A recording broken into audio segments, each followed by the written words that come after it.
eneo nebo Wardinyon dispensaries maternity wards na watu wa eneo hili. Asante Your Excellency, naambiwa ya kwamba watoto wetu wanaendaga mpaka Sante wote ambao wako pamoja nasi siku ya leo. Tuko na kiongozi mmoja ambayo ni William Samoei Ruto ambaye ndiye anatuongoza huko juu na anajaribu sana kwa kasi na tuko na deni kubwa. Sasa ukisikia watu wanasema uchumi ni mbaya, sio William.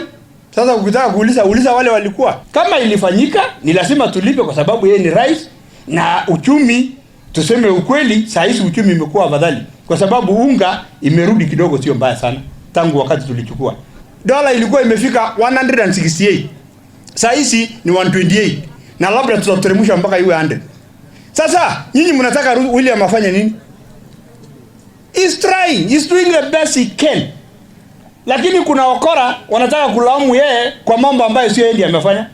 Unafikiri sisi viongozi wake tutakubali? Hatuwezi kubali.